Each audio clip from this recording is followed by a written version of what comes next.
Hey, hey you. I just wanted to start off this video by saying thank you for watching. It means quite a lot to me that you're here, assuming of course that there is someone here. My name is LunArx, welcome back to Calamity.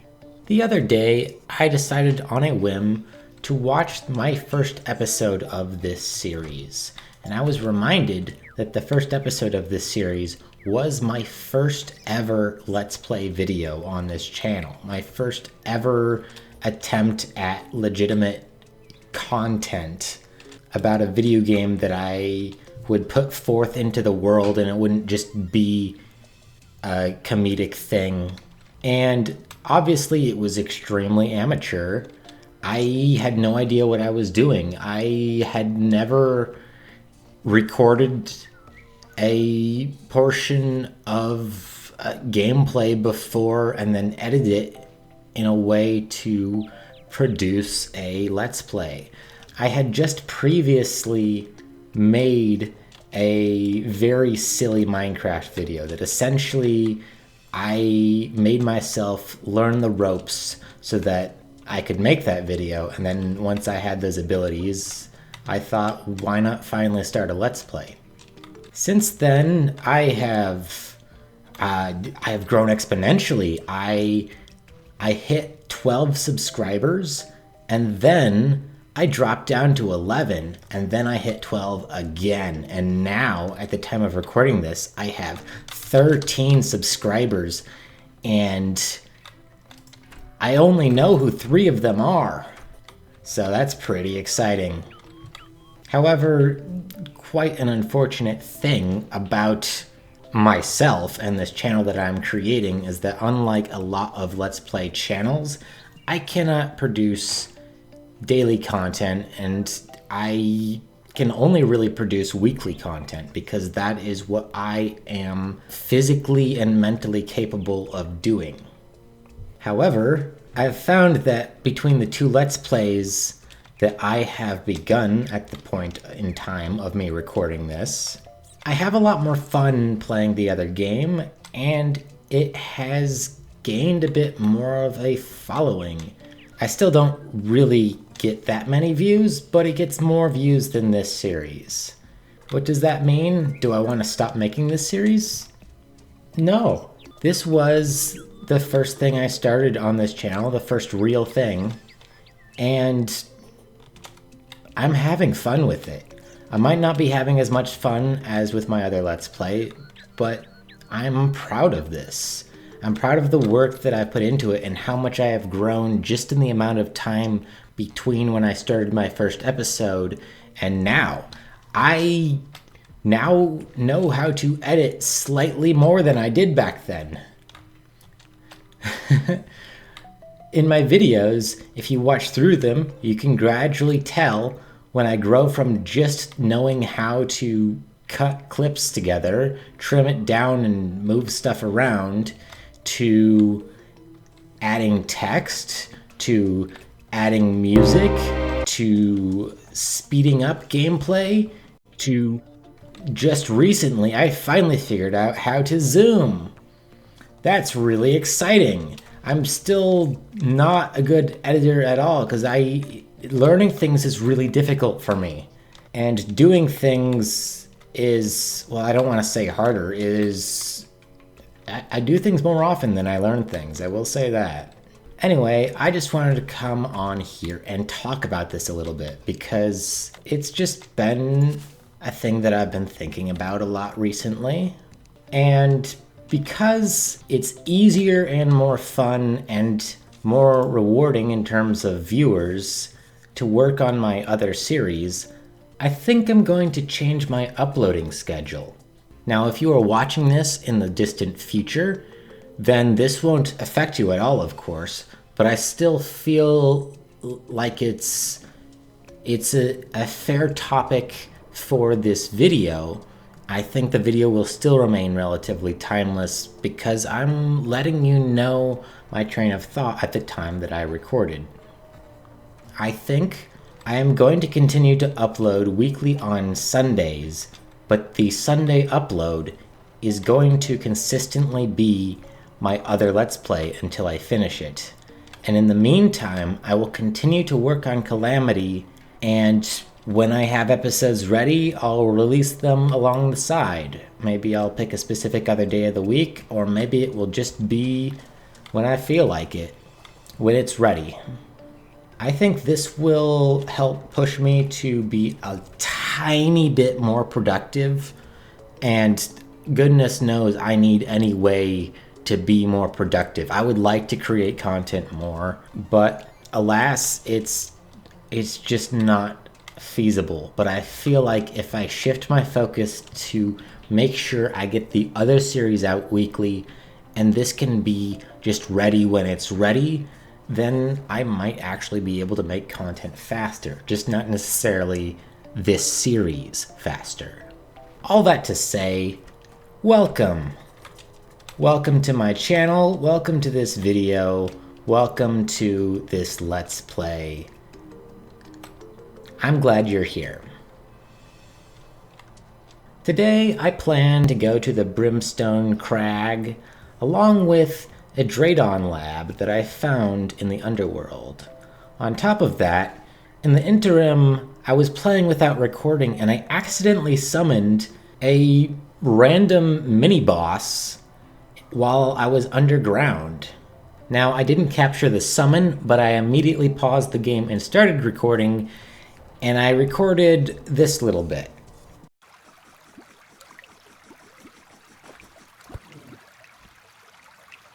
Now, immediately after that, the boss despawned, and I don't know why. I looked it up, and the wiki says that it despawns when you leave the underground, but I didn't leave the underground, so shrug? Another explanation could be that a new Calamity patch has actually been released, but I have not updated to it because it might kind of mess with my current world. See, Tmod Loader has updated to support Terraria 1.4.4, which means that a lot of features are added to Calamity from vanilla, essentially.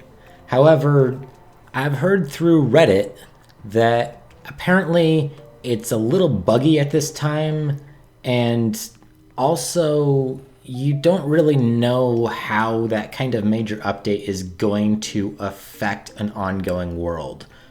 When I played this game originally years ago with my siblings, there was an update somewhere through our playthrough that nullified all of our lore items. It just broke them. They were defunct, like, code items that did nothing. And we couldn't get new lore items because that stuff only drops the first time you kill a boss. So I don't want to necessarily test and see how this world might break if I updated to Tmod Loader 1.4.4 and thus the latest patch of Calamity as well. Unfortunately, this means that the wiki is no longer talking about my version of the game. The details on it are off, and I'm not going to be able to accurately look things up on the wiki. So maybe how the digger boss functions changed between versions, and just because I didn't leave the underground in this version of the mod doesn't mean that I didn't hit a former qualifier for despawning the boss. Now, last little update thing, I realized why the massive abyssal worm spawned and killed me. It was, in fact, because I used the Rod of Discord. It puts on this debuff chaos state, and basically it means that you can't use it again until those 5 seconds pass. But what it also does is if chaos state is ever active in the abyss, then that worm will spawn and instantly kill me. So my issue wasn't that it went too far down or that it was a random spawn, it was that you are not supposed to be able to teleport around in the abyss. Anyway, without further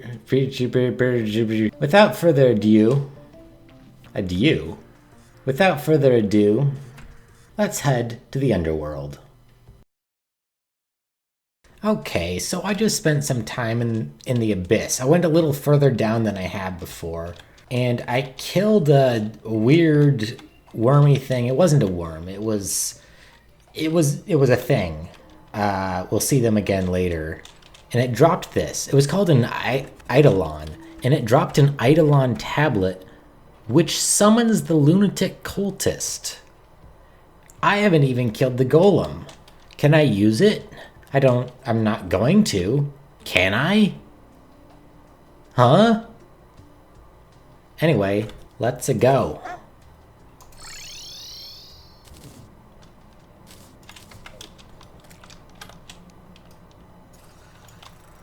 A solar eclipse is happening. Lovely. I'm going to ignore it. I've explored a lot of the underworld, but I have not explored all the way in either direction.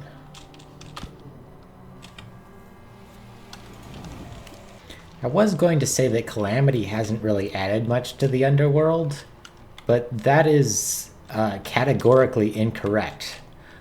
It's added an entire biome, I just haven't gone there yet, along with the Dradon lab, which I will also get to soon.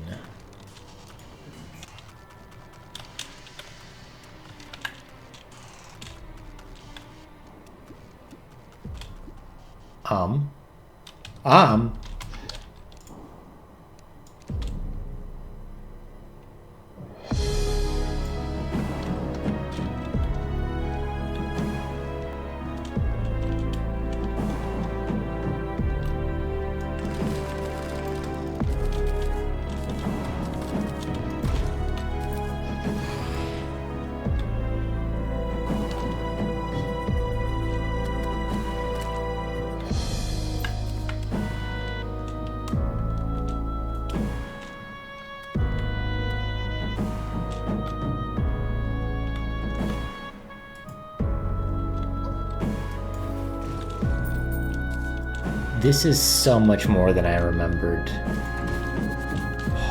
They have expanded on this so much.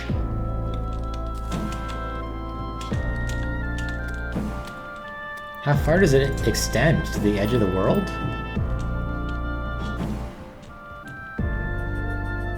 That is way bigger than it used to be.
Gorgeous music. I knew there was original music for the Brimstone Crag, and I've definitely heard this before. I've listened to it many times on the soundtrack. I just forgot how good it was. So yeah, this place is really pretty. You have the lighter shade, almost peach orange, instead of the glowing magma here we have for the lava. These large plant things, also these large enemies. Clearly, I was expected to come here a while ago. I've been messing with some more powerful rogue weapons. I mean, I figured it was about time if I got that Ark of the Ancients and it was destroying things compared to my little rogue weapons.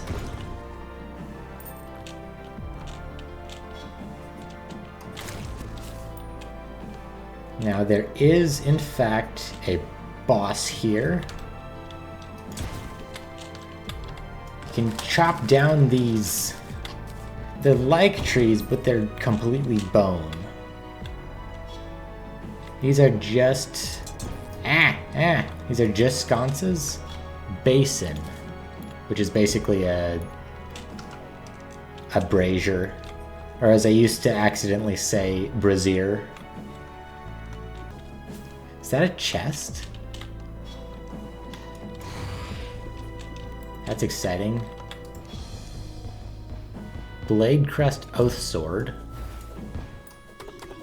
The heck is that swing?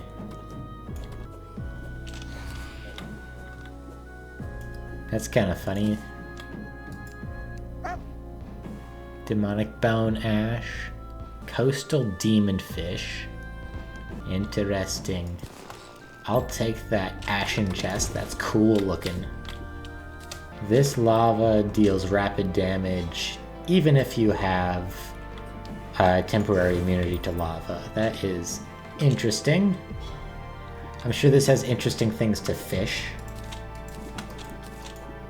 Okay, I was wondering if that coastal demon fish was something that was caught in fishing. Oh, we got a crate. We got... Okay, I can do this later. Okay, the wiki says there is an ore to mine here. Oh, hey, it's a solar eclipse. I forgot. Let's, bye. Okay. Genuinely no ores. Oh. There we got some ore. Okay. The only thing, so far as I can tell, that I can't get without going back home is some Souls of Night for the summon item. Unholy core. Why did I say it like that? While I'm waiting, I may as well kill the wall of flesh.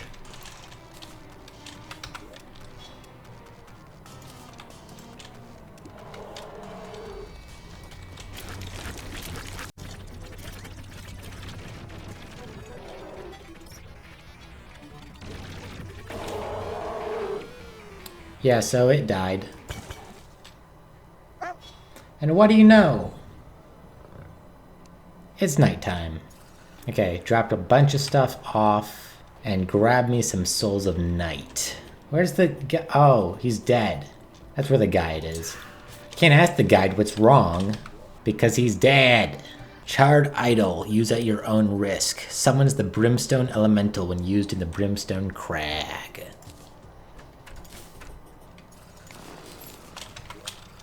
Summons a Black Hawk jet to fight for you? What does that look like? Look at that thing. I imagine it's not very good compared to Deadly Sphere. You know what? I'll have one and one Deadly Sphere.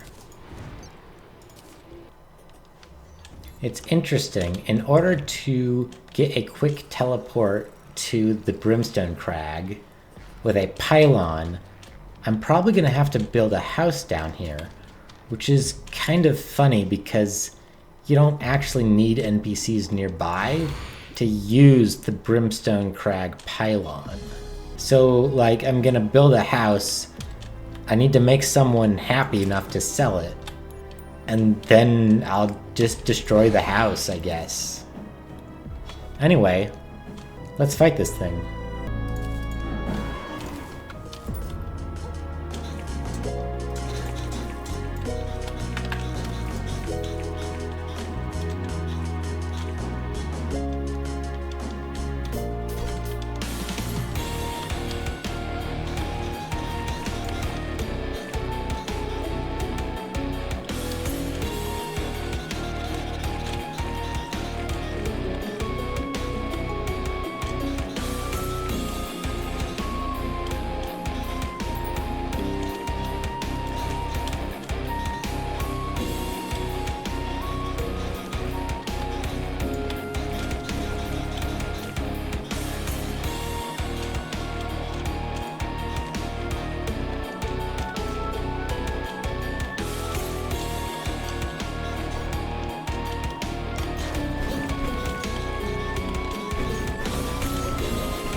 So that was the Brimstone Elemental. Music a little loud. That was the Brimstone Elemental. And we can also learn about what in the world Azafir is. That's something that we've heard many times before, and I genuinely don't know what it is. So we can learn about it. But we'll learn about that a little bit later. We have some higher priorities. The guide is still not back. I need to ask him about things. Okay, Andrew. Hey, Andrew. You, there. Andrew? Yes, talk to me. What do spines go into? Nothing. Plants, giant spine saplings on brimstone slag. Okay, so that's like an acorn. Nice. Yeah, it literally grows bones. That's interesting. Scorched bone goes into walls and torches, and that's it? That's kind of surprising. Abaddon goes into Void of Extinction. What a lovely sounding item. We may be getting that at a later time. Unholy Essence. Ruin Medallion. I believe this is, yes, this is a rogue thing. I'm going to have to make this at some point. It goes into a bigger rogue thing. We got the Amalgam. We got a magic set. We can get a Brimrose mount once we figure out what Bloodstone is. Got some weapons and similar items. Stuff that's obsolete at this point. Coastal Demonfish goes into Hadal Stew. Okay, that can be useful. Alright. There's only one thing left to do. Talk to Permafrost, because we've never done that. Flowers and the like don't hold a candle to the beauty of intricately formed ice. Yeah, he doesn't have much to say. But he sells some various things. They're probably pretty good. I don't remember. I'm busy right now. Don't at me. But that also reminds me that our good friend Amidius, I believe, has more lore for us at this time. So we'll have to ask him about that later.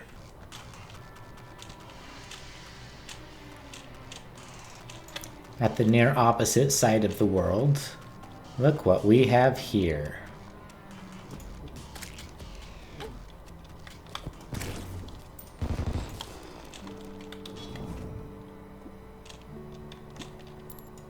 We return again to the labs of Dradon.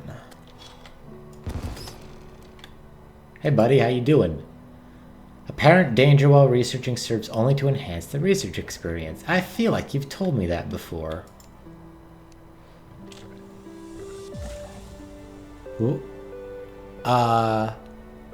Murasama. Like a Muramasa, but a Murasama. Actually, I've never known how Muramasa is actually pronounced, so I may have been saying it wrong my entire teenage to adult life. This is an insane amount of damage, but it's ID and power level locked, so I probably can't use it. That's interesting. More of this technical Dradon stuff. Requires a codebreaker with a sophisticated display to decrypt. Again! We do have a log from Dradon. Of course we do. What's in this one? A white-seeking mechanism.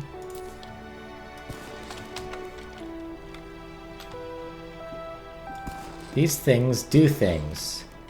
I need to use them more. I'll be taking those. I like the uses of the red and blue blocks. I believe these are brick blocks. Maybe cobalt and adamantite, or crimson and demonite? Probably not, because this is, well, I guess I can take this. Sapphire Gemspark blocks. Okay, and it looks like it has a Sapphire Gemspark background, too. I just thought that these kind of look like the, these are amber. They kind of look like the bricks that surround the loot when you kill the wall of flesh. We got an extractinator, turret that's murdering me. It's dead. Not that much more to explore and loot here. All the stuff was kind of all together, but it's cool to pick it up. Oh, we just got some hellstone bars, that's nice. See that laboratory door glitch is still in effect. That may have been fixed in the most recent patch, but I won't find out. Not in this playthrough. Anyway, what say we take the extra little trek to the edge of the world and then call it a day. I don't expect there to be anything extra. We found all the extra down here, right? We have an entire lab created by Dradon, along with the Brimstone Crag. Ooh, here's some interesting... For some reason, this little tunnel thing, this reminds me of Geometry Dash. Anyone else? Only me?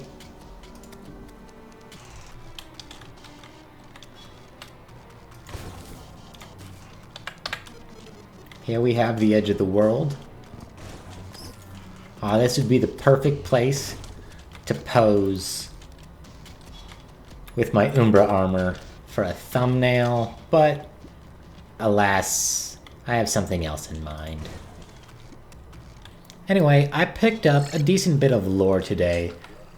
Multiple lore items from a boss, and a new Dradon log, and Amidius has some extra things to tell us. So I'm thinking next time we'll go through all the lore since this episode has gone on long enough. And then once we get through all the lore, what do we have here? I may have already created the next boss summon item. And another one after that. This one actually isn't supposed to be for a few more bosses yet, but hey, I can make it. So, next time, we'll delve some more into the lore, and we may, just may finally, meet the namesake of this mod. It's kind of exciting. I'll see y'all next time. Goodbye.